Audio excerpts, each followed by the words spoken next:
नमस्कार मित्रों, मैं नंदू सिंह आप सबका वाईफाई समर्पण यूट्यूब चैनल में स्वागत करता हूं। जैसा कि हम टेस्ट सीरीज चला रहे थे और ये टेस्ट सीरीज चल रही थी इंडिया हिस्ट्री पे। किसके ऊपर? इंडिया हिस्ट्री पे। तो इंडिया हिस्ट्री यानी भारतीय इतिहास पर जो टेस्ट सीरीज हम चला रहे थे और उसका जो आज टेस्ट सीरीज संख्या है वो है 8वीं टेस्ट सीरीज है। कौन सी है दोस्तों? 8वीं टेस्ट सीरीज है। देखिए आपने यहाँ देखा होगा कि 8वीं जो टेस्ट सीरीज है ये रही 8वीं। और ये टेस्ट सीरीज देखिए किसके ऊपर है, किससे संबंधित ये इम्पोर्टेंट सवाल है। ये भी आप देखिए कि आज जो महत्वपूर्ण सवाल मैं लेकर के आया हूँ आप लोगों के लिए, ये भारत में यूरोपियों का आगमन। ठीक है, भारत में यूरोपीय जो आए हैं, कौन पहले आए कौन बाद में गए हैं, उन्होंने कहाँ कहाँ उपनिवेश लगाए और उनके जो गवर्नर जनरल रहे, गवर्नर रहे, वाइसराय रहे, उनकी जो ब्रिटिश नीतियाँ रही है, जो गवर्नर जनरल की अलग अलग जो नीतियाँ रही है, वाइसराय की नीतियाँ रही है, यूरोपियों का भारत में आर्थिक परिदृश्य में क्या योगदान रहा है, क्या उनकी नीतियाँ रही है, उनके ऊपर अति महत्वपूर्ण वेरी वेरी इम्पोर्टेंट क्वेश्चन मैं लेकर के आया हूँ। और ये एक देखिए प्रश्नोत्तरी के माध्यम से, ये एक क्विज के माध्यम से हम यहाँ पर पढ़ेंगे। इसके अलावा जो आपने अब तक यदि जो 7 यहाँ पे हम टेस्ट सीरीज जो पहले 7 टेस्ट सीरीज हो चुकी है, सिंधु घाटी सभ्यता पर, वैदिक सभ्यता पर, जैन धर्म, बौद्ध धर्म को ले लीजिए, चाहे आप मौर्य सभ्यता या गुप्त काल को लीजिए, या फिर आप भक्ति आंदोलन को लीजिए, सूफी आंदोलन को लीजिए, या फिर आप सिख धर्म को लीजिए, वहाँ से जो महत्वपूर्ण सवाल बन रहे हैं उनके ऊपर भी हम टेस्ट सीरीज लगा चुके हैं। तो आज हमारी होगी भारत में यूरोपियों का आगमन। दोस्तों, वीडियो शुरू करने से पहले मेरा एक निवेदन है, स्टडी शुरू करने से पहले, कि अब तक यदि आपने वाईफाई समर्पण यूट्यूब चैनल को सब्सक्राइब नहीं किया है तो दोस्तों सब्सक्राइब कर लें, साथ में बेल आइकन को प्रेस कर लें, उसको ऑन कर लें ताकि नेक्स्ट वीडियो का नोटिफिकेशन भी मिलता रहे। इसके अलावा आप हिंदी रीड के लिए हिंदी, संस्कृत, या आप वाईफाई समर्पण यूट्यूब चैनल में जाकर के वहाँ देख सकते हैं। अति महत्वपूर्ण सवाल है, वहाँ पर टेस्ट सीरीज भी है।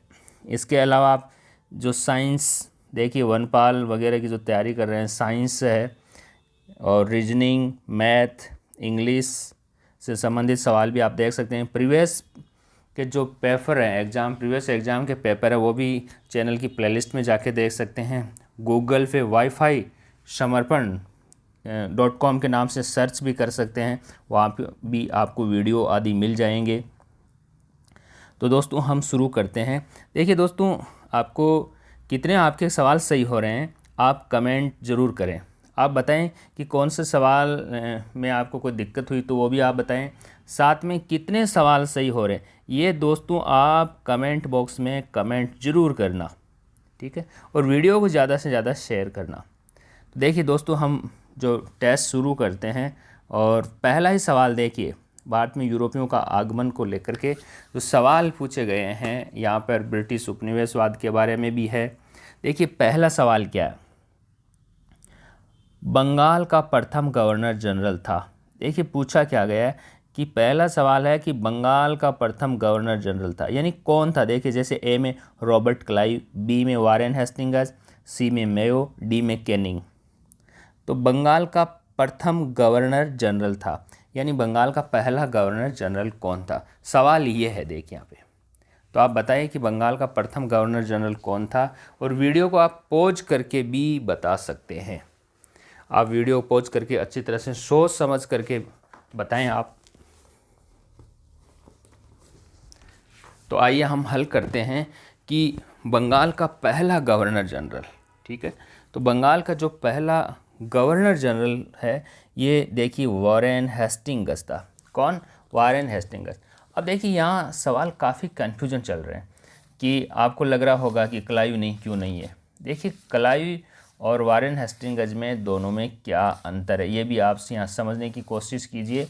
कि देखिए क्लाइव तो पहला गवर्नर था, क्लाइव, यहाँ हम जो बात करें तो क्लाइव पहला गवर्नर था, ठीक है, जबकि यहाँ सवाल जो पूछा गया है वो गवर्नर जनरल को लेकर के पूछा गया है। सवाल क्या पूछा गया है? गवर्नर जनरल को लेकर के पूछा गया है। तो सवाल को आप यहाँ समझने की कोशिश भी कीजिए। तो देखिए यहाँ जो सही विकल्प होगा वारेन हेस्टिंग्स होगा।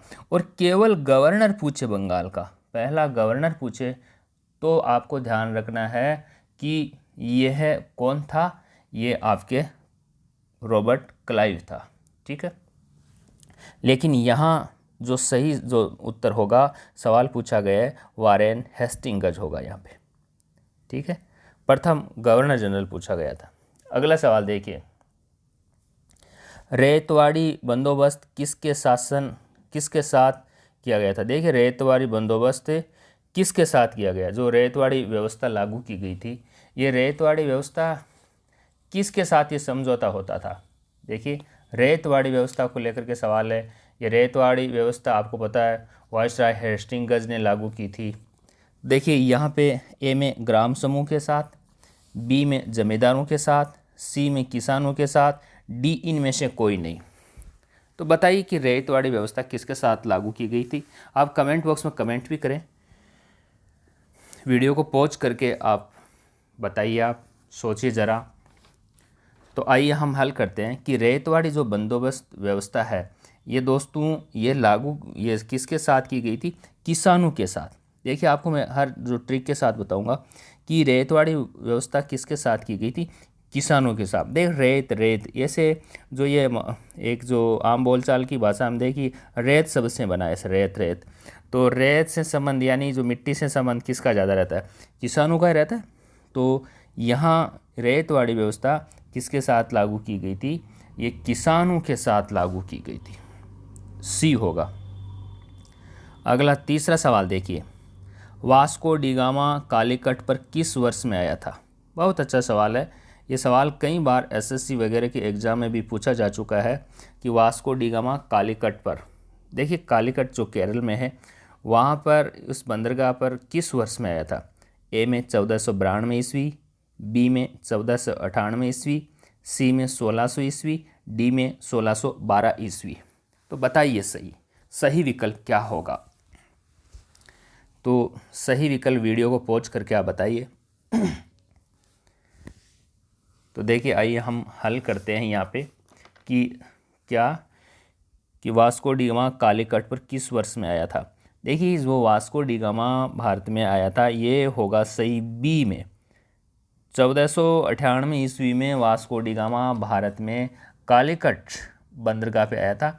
और जो कालीकट बंदरगाह पर उनका स्वागत कालीकट के जो शासक थे जमोरिन ने वास्को डी गामा का स्वागत किया था। तो यहाँ सही विकल्प क्या होगा? 1498 ईस्वी। सवाल संख्या चौथा देखिए, किस मुगल सम्राट के काल में अंग्रेजी ईस्ट इंडिया कंपनी ने भारत में सर्वप्रथम कारखाना स्थापित किया था? बहुत अच्छा सवाल है। कई बार एसएससी को लेकर के ये सवाल कई बार पूछे जा चुके हैं। जो अभी सवाल संख्या मैंने 3 बताया, सवाल संख्या जो 4 है, ये कई बार ऐसे सवाल पूछे जाते हैं। देखिए मुगल सम्राट के काल में, ठीक है, तो कौन सा वो मुगल सम्राट था जब ईस्ट इंडिया कंपनी ने भारत में सबसे पहला कारखाना स्थापित किया? ए अकबर, बी शाहजहां, सी जहांगीर, डी औरंगजेब। तो सही उत्तर क्या होगा? आप वीडियो को पॉज करके बताइए, आप कमेंट बॉक्स में कमेंट कीजिए, बताइए आप। तो देखिए आइए हम हल करते हैं। देखिए जो अंग्रेज़ों ने ईस्ट इंडिया कंपनी स्थापना की थी उसमें जहांगीर से अनुमति ली थी। याद रखिए जो सम्राट जेम्स प्रथम को अपना राजदूत बना करके जो सम्राट जेम्स प्रथम ने टॉमस को भेजा था, ये भी आपको पता होगा। और या जहांगीर से भी अनुमति ली थी 1613 ईस्वी में। तो यहाँ जहांगीर होगा, सी होगा यहाँ पे। देखिए पांचवा सवाल देखिए आप, यूरोपियों में कौन भारत में सबसे पहले आए और सबसे अंत में गए? बहुत अच्छा सवाल है कि यूरोपियों में भारत में सबसे पहले कौन आए और सबसे अंत में गए थे। ठीक है, यूरोपियों में से कौन भारत में सबसे पहले आए और सबसे अंत में गए? यानी सवाल ये है कि जो यूरोपीय भारत में आए थे उनमें सबसे पहले कौन आए थे और जो सबसे अंत में गए थे, ये भी सवाल है ये। तो देखिए, ए पुर्तगाली, बी अंग्रेज, सी डच और डी में है फ्रांसीसी। तो सही उत्तर क्या होगा? भारत में जो यूरोपीय सबसे पहले आए उनमें कौन आए थे और जो सबसे अंत में भी गए थे? तो यहाँ वीडियो को पॉज करके आराम से सोच के बताइए आप। देखिए, आइए हम हल करते हैं पांचवा सवाल। देखिए, पांचवें का जो उत्तर होगा ये होगा पुर्तगाली।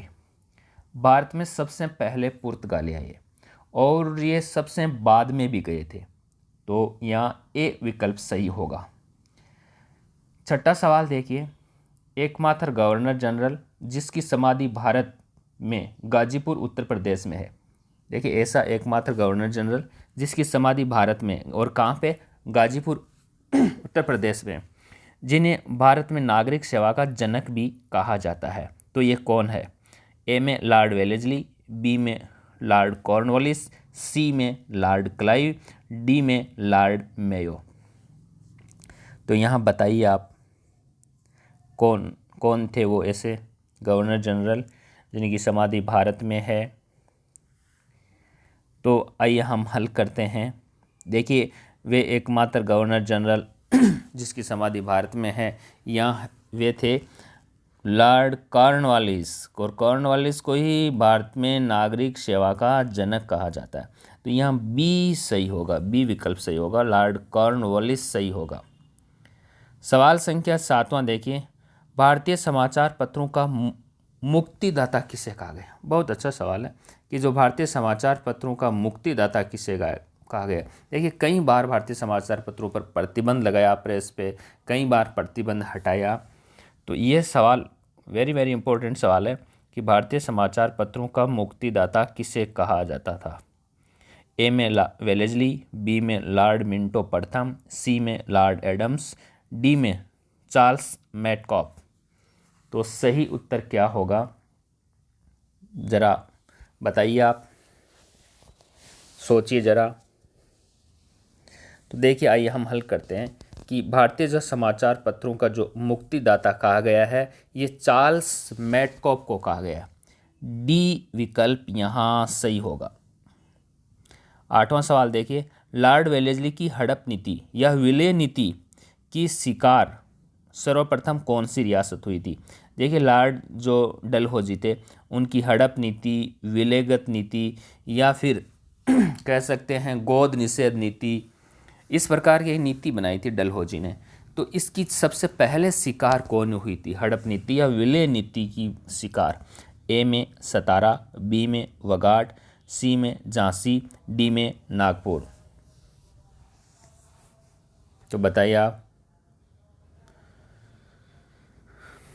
तो पहली जो लॉर्ड डलहौजी की हड़प नीति की, पृथक नीति की या गोद निषेध नीति की या विलय नीति की जो शिकार हुई थी वह रियासत थी। देखिए, आइए हम हल करते हैं। तो ये होगी दोस्तों सबसे पहले शिकार होने वाली ए विकल्प होगा इसमें। ए ऑप्शन सही होगा, सतारा। सबसे पहले जो शिकार हुई थी वो थी सतारा। देखिए, एक ट्रिक के माध्यम से आप याद कर सकते हैं। लॉर्ड डलहौजी की जो हड़प नीति की शिकार होने वाली यदि रियासतों की बात करें तो आप एक शानदार ट्रिक के साथ याद कर सकते हैं, सजे बगा। सजे बगा, स for Satara, J for Jetpur और बघा का मतलब बघाट। यानी इस ट्रिक से आप ऐसे याद कर सकते हैं। देखिए, सजे बगा, पहली जो शिकार हुई स फॉर सतारा या शिकार यहाँ ए सही होगा। दूसरी शिकार यदि आपको पूछा जाए, दूसरी विलय नीति की जो शिकार बनी जैतपुर, जेतपुर और तीसरी बगा, बगा का अर्थ होता है बगाट। तो सजे बगा, ये याद कर लीजिए आप इस ट्रिक से। 9वां सवाल देखिए, स्वतंत्र भारत का प्रथम भारतीय गवर्नर जनरल था।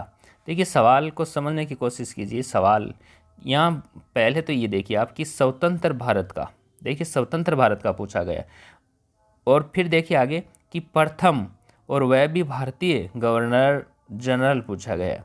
तो देखिए समझने की कोशिश कीजिए कि जो स्वतंत्र भारत का प्रथम भारतीय गवर्नर जनरल था, ए में माउंटबेटन, बी में लॉर्ड वेवल, सी में राजगोपालाचारी, डी में एटली। तो यहाँ सही उत्तर क्या होगा, सही आंसर क्या होगा, तो बताइए आप सही आंसर क्या होगा। देख, स्वतंत्र भारत का प्रथम भारतीय गवर्नर जनरल पूछा गया है, तो यहाँ सही जो ऑप्शन होगा ये होगा सी, राजगोपालाचारी। देखिए यही जो राजगोपालाचारी है ये स्वतंत्र भारत के प्रथम भारतीय गवर्नर जनरल थे, और यही अंतिम या प्रथम के स्थान पर भारतीय पूछा जाए अंतिम तो यही होंगे राजगोपालाचारी। और ये पूछा जाए कि स्वतंत्र भारत का प्रथम भारतीय न पूछ कर यहाँ ब्रिटिश पूछे, ब्रिटिश गवर्नर जनरल, तो आपको माउंटबेटन का ध्यान रखना है। 10वां सवाल, शिमला समझौता 1945 के समय भारत के वायसराय थे। देखिए ये शिमला जो सम्मेलन हुआ था 1945 में, उस समय भारत के वायसराय कौन थे? ए में लॉर्ड वेवल, बी में माउंटबेटन, सी में लीन लिथगो, डी में लॉर्ड इरविन। देखिए ऐसा ही सवाल स्कूल लेक्चरर एग्जाम में भी पूछा जा चुका है, इसी तरह का सवाल है। तो बताइए शिमला समझौता 1945 के समय, देखिए शिमला समझौता एक पहले हुआ था, उस बाद में हुआ, उसकी बात नहीं है, ये 1945 के समय की, आज़ादी से पहले के समय की है। तो ये किसने आयोजित करवाया था? तो देखिए इसका सही जो उत्तर होगा ये लॉर्ड वेवल होगा। देखिए लॉर्ड वेवल के जो प्रस्ताव रखे थे, उन प्रस्तावों पर विचार विमर्श के लिए ही लॉर्ड वेवल ने ही शिमला में एक सम्मेलन बुलाया था। तो ये लॉर्ड वेवल ने ही बुलाया था, ठीक है। तो यहाँ ए विकल्प सही होगा, और यही एग्ज़ाम आरपीएससी में स्कूल लेक्चरर एग्ज़ाम में भी पूछा जा चुका वेवल को लेकर के। 11वां सवाल, इल्बर्ट विधेयक किसने प्रस्तुत किया था? बहुत अच्छा सवाल है। इल्बर्ट विधेयक किसने प्रस्तुत किया? ए में लॉर्ड लिटन, बी में लॉर्ड रिपन, सी में नॉर्थब्रुक और डी में रिपन। तो देखिए आप बताइए यहाँ कौन सा सही होगा, क्योंकि ऐसे सवाल पहले भी कई बार ये पूछे जा चुके हैं, और इस सवाल को आप समझने की भी कोशिश कीजिए। बहुत अच्छा सवाल है ये, बहुत अच्छा सवाल है। आप बताइए इसका सही क्या होगा। तो इल्बर्ट विधेयक क्या था कि ये भारतीय न्यायाधीशों को यूरोपीय मुकदमों को सुनने का अधिकार दिया गया था। तो देखिए यहाँ जो सही विकल्प होगा दोस्तों, इसमें टेक्निकली क्वेश्चन में कुछ गलती है कि इल्बर्ट विधेयक प्रस्तुत किया था लॉर्ड रिपन ने, और यहाँ देखिए डी विकल्प में भी लॉर्ड रिपन है। तो यहाँ ये देखिए यदि जिसने बी और डी किया है दोनों के ही सही है, क्योंकि दोनों ही जगह एक ही विकल्प आ गया, तकनीकी रूप से लिखने में गलती हो गई है। तो इल्बर्ट विधेयक जो प्रस्तुत किया था ये लॉर्ड रिपन ने किया था। तो यहाँ पे जो बी और डी जिसने भी विकल्प का चयन किया है उसका सही माना जाएगा, ये भी सही माना जाएगा और ये भी सही माना जाएगा। देखिए इल्बर्ट जो विधेयक के बारे में बताऊँ कि फौजदारी जो दंड व्यवस्था में प्रचलित जो भेदभाव था उसको समाप्त करने का प्रयास किया था लॉर्ड रिपन ने। तो जिसका अंग्रेज़ों ने विरोध किया था, जैसे सवेत विद्रोह भी कहते हैं, और फ्लोरेंस नाइटिंगेल ने रिपन को भारत की उदारक की संज्ञा दी थी, और भारतीय लोगों ने रिपन को सज्जन रिपन के रूप में भी याद करते हैं। ये भारत का एक तरह से स्वर्ण काल था ब्रिटिश शासन के समय का। सवाल संख्या जी नेक्स्ट में देखिए क्या है सवाल कि 1857 की क्रांति के समय गवर्नर जनरल थे। देखिए 1857 का जो विद्रोह हुआ था उस विद्रोह के समय गवर्नर जनरल कौन थे? ए में लॉर्ड डलहौजी, बी में लॉर्ड कैनिंग, सी में लॉर्ड होर्डिंग्स, डी में लॉर्ड एलनब्रो। तो 1857 की क्रांति के समय जो गवर्नर जनरल थे ये बताइए आप कौन थे? बहुत अच्छा सवाल है। तो 1857 की क्रांति के समय गवर्नर जनरल पूछे, और यही गवर्नर जनरल फिर आगे वायसराय के पद को भी सुशोभित करते हैं, यही वायसराय भी बनते हैं। तो आइए हम हल करते हैं कि 1857 की क्रांति के समय जो गवर्नर जनरल थे वह थे लॉर्ड कैनिंग। लॉर्ड कैनिंग होंगे यहाँ पे, क्यों? और देखिए इसको याद कैसे करोगे आप? देखिए आप इसको इस प्रकार से याद कीजिए, के निंग। देखिए आम बोलचाल की भाषा या शेखावटी बोलचाल में अपन बोलते हैं के निंग रखी। के मतलब अपन कहते हैं क्या, के का मतलब ये क्या। निंग, निंग का मतलब अपन कहते हैं ना मारवाड़ी में कि निंग यानी ध्यान रखना। तो एक तरह से ऐसे याद कर लेंगे कि आपने क्या निंग, के निंग रखी, और निंग रखते तो क्या होता, निंग रखते तो 1857 की क्रांति नहीं होती। तो ऐसे इस ट्रिक के माध्यम से हम याद कर सकते हैं कि आपने के निंग रखी गवर्नर जनरल, यानी आपने कोई निंग नहीं रखी, यानी कोई ध्यान नहीं रखा, तब 1857 की क्रांति हो गई। तो हम इस ऐसी बहुत अवश्यम ट्रिक के साथ हम याद कर सकते हैं। और ऐसी ट्रिक के लिए आप वाईफाई समर्पण यूट्यूब चैनल से जुड़े रहें। साथ ही यहाँ समर्पण कॉन्फिडेंस क्लासेस की ऑफलाइन क्लास से आप जुड़े और अपने करियर का निर्माण करें। देखिए 13वां सवाल, डलहौजी ने किस रियासत को कुशासन का आरोप लगाकर हड़प लिया था? देखिए बहुत अच्छा सवाल है, वेरी वेरी इंपॉर्टेंट सवाल है कि डलहौजी ने उस रियासत पर कुशासन का, या आप अच्छी तरह से शासन नहीं चला रहे, ऐसा झूठा आरोप लगा करके और उस रियासत को हड़प लिया था। तो वह कौन सी रियासत थी? ए में सतारा, बी में झांसी, सी में अवध और डी में नागपुर। तो सही इसका आंसर क्या होगा?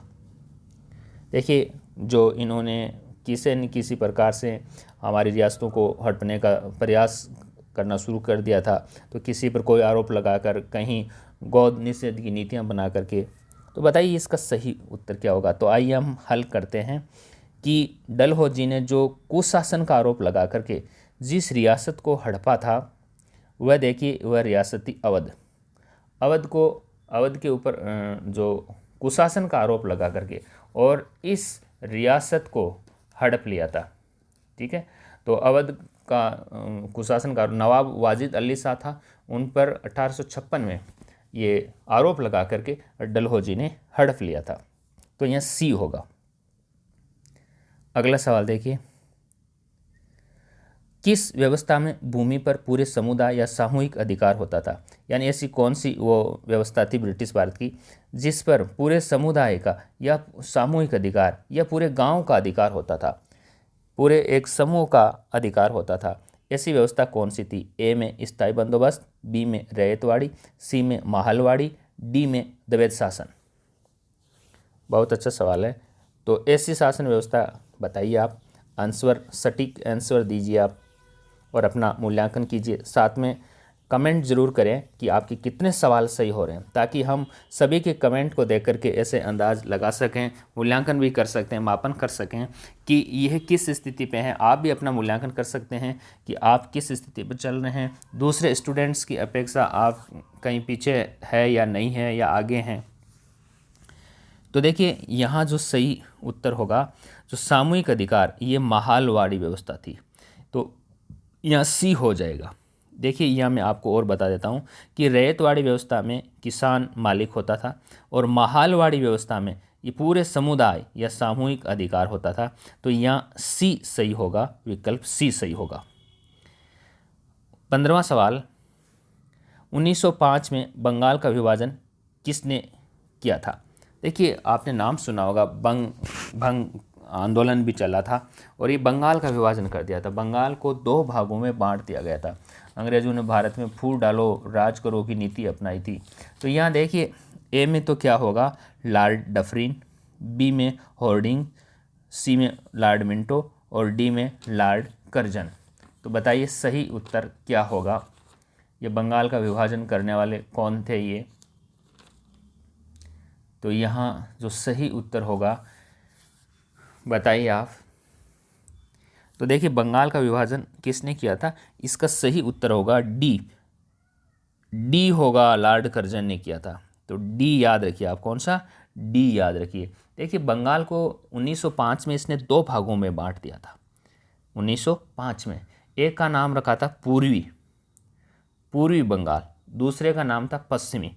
तो पूर्वी और पश्चिमी दो भागों में बांटा, एक और मुस्लिम बाहुल्य सेक्टर, दूसरे और हिंदू बाहुल्य सेक्टर, यानी हिंदू और मुसलमानों में फूट डालने का काम किया था। पूर्वी में जो चटगांव रखा गया जिसका मुख्यालय ढाका रखा गया, और पश्चिमी में बंगाल, बिहार, उड़ीसा ये सब रखे गए थे। तो ये था करजन की बड़ी चाल कुचाल थी ये।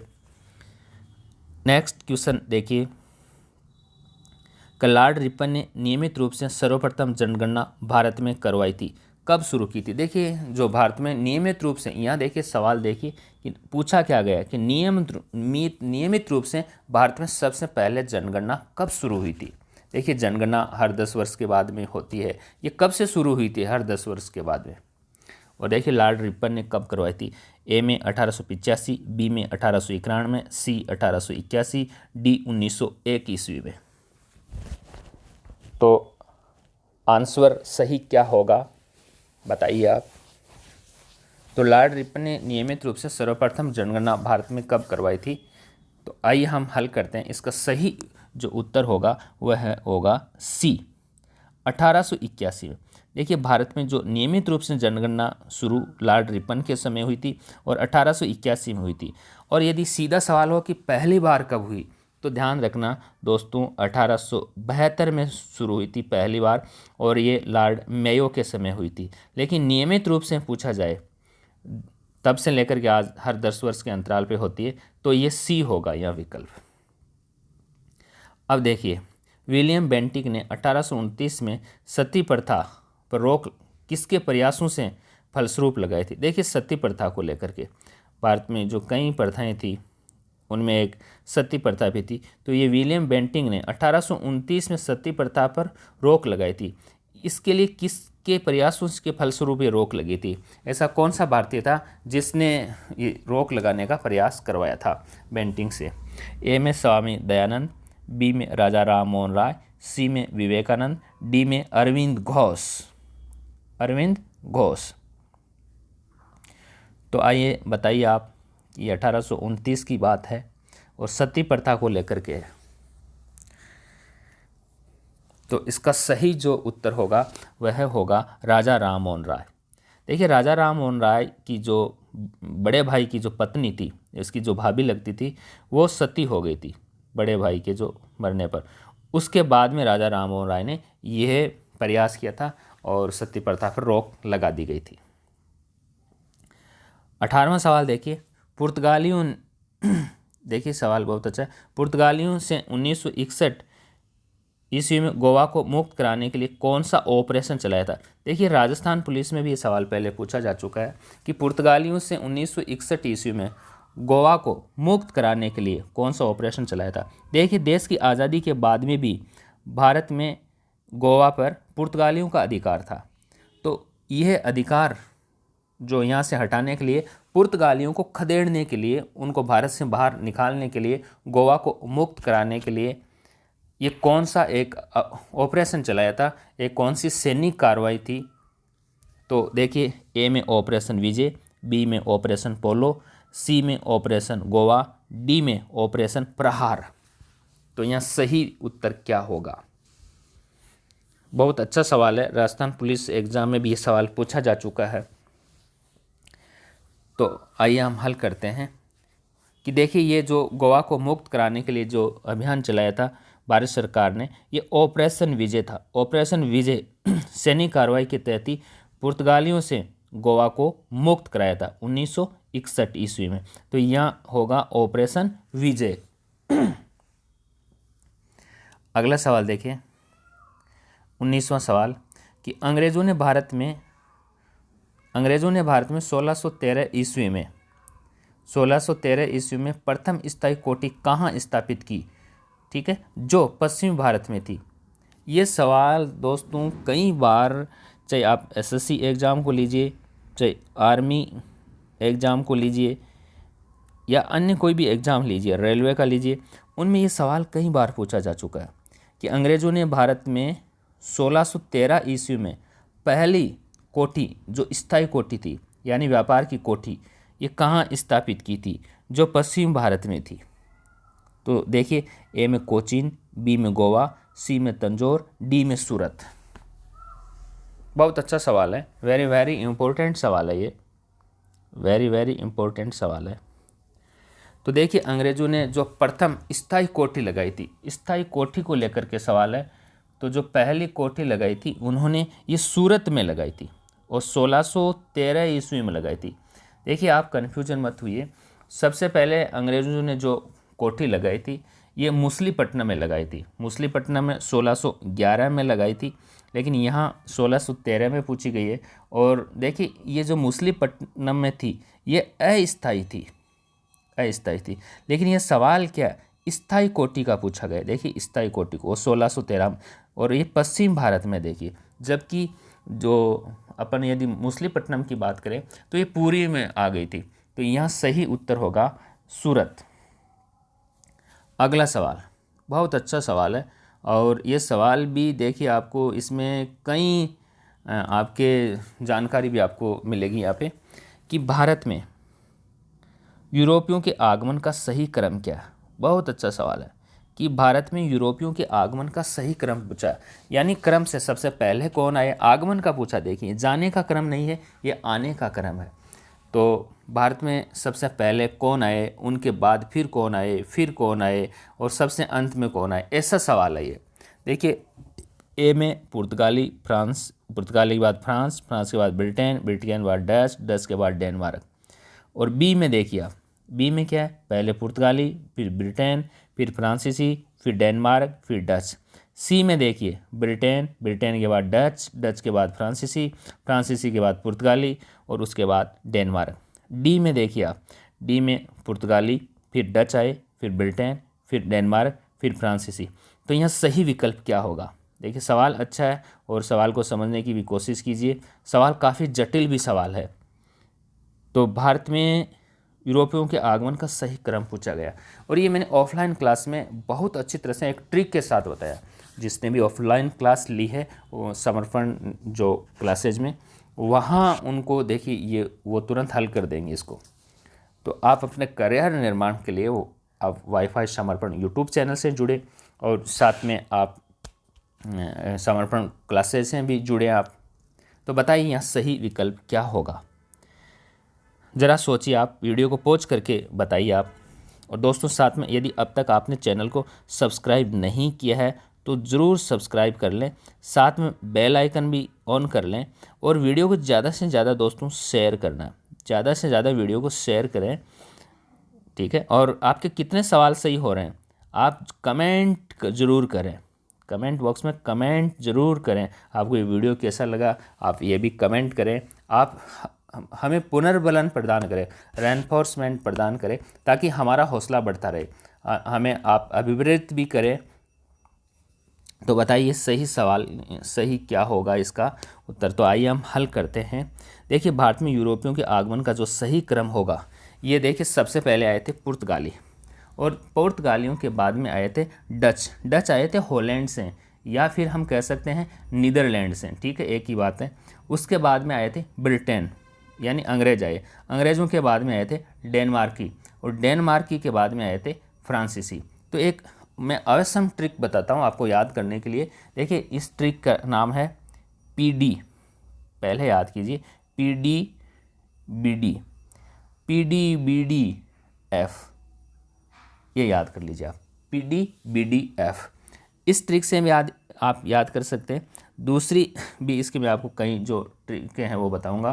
देखिए PD अम्फ्रा भी याद कर सकते हैं, PD अम्फ्रा। यहाँ थोड़ा सा डेनमार्क की फिर छूट जाता है, लेकिन PDBD ये शानदार ट्रिक है, PDBD, PDBDF, ठीक है।